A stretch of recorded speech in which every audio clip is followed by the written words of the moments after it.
آپ کے بارے میں آتا ہے کہ آپ کا گھر سڑک کے کنارے پر تھا، جو بھی گزرتا آپ اس کو گھر لے آتے اور اس کی مہمان نوازی فرماتے.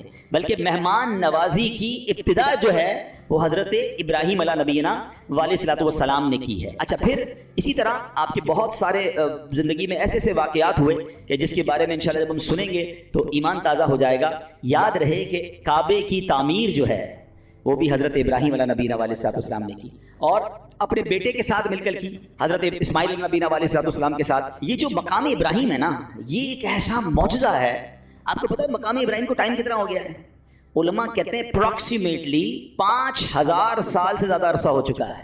یہ جو باکس ہے نا مقام ابراہیم کے اوپر، یہ اب لگا ہے 200-500 سال پہلے یہ پتھر کھلے آسمان تلے پڑا ہوتا تھا. کھلے آسمان تلے ہزاروں بارشیں، ہزاروں آندھیاں، ہزاروں موسم تبدیل ہوئے، مگر کمال دیکھیں وہ پتھر میں حضرت ابراہیم کے قدموں کا نشان آج بھی ویسے ہی موجود ہے. یعنی اللہ نے نشانی کیسے باقی رکھی ہے؟ آپ ذرا سوچیں کہ 200-400 سال کسی عمارت کو چھوڑ دیں وہ گر جاتی ہے، وہ ٹوٹ جاتی ہے. وہی پرانی عمارتیں کہاں چلتی ہے؟ 5000 ایئرز پرانا یہ پتھر ہے. اور اس مقام ابراہیم، یہ جنت سے آیا تھا پتھر.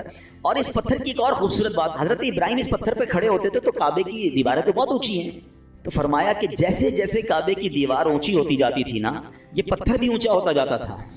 آج کل جو ہماری سائنس نے لفٹیں بنائی ہیں نا، سنو، thousands years ago یہ پتھر کیا کام کرتا تھا؟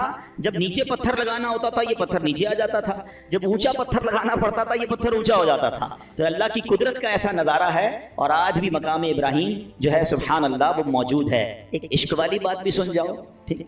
ہم اپنے بیان میں کچھ عقیدے کا بھی ذکر کر دیا کرتے ہیں، کوئی عشق رسول کی بات بھی کر لیتے ہیں.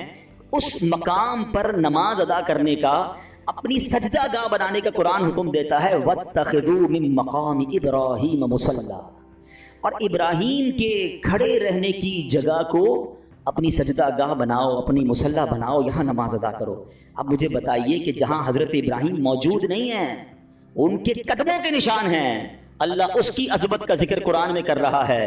تو جہاں جس قبر انور میں، جس روضے میں خود مصطفیٰ کریم موجود ہیں، تو اس مدینے کی برکتوں کا عالم کیا ہوگا، اس روضہ رسول کا عالم کیا ہوگا، مسجد نبوی میں جا کے سجدوں کا عالم کیا ہوگا. تو آپ سوچئے کہ سبحان اللہ. اچھا، پھر یہاں ایک اور بات سیکھنے کو مل رہی ہے، اللہ والے جہاں سے گزر جائیں، جہاں ٹچ کر دیں، جہاں وقت گزار لیں، وہ جگہ ایسی مقبول ہو جاتی ہے کہ وہاں جائیں تو جا کر دعائیں قبول ہونا شروع ہو جاتی ہیں.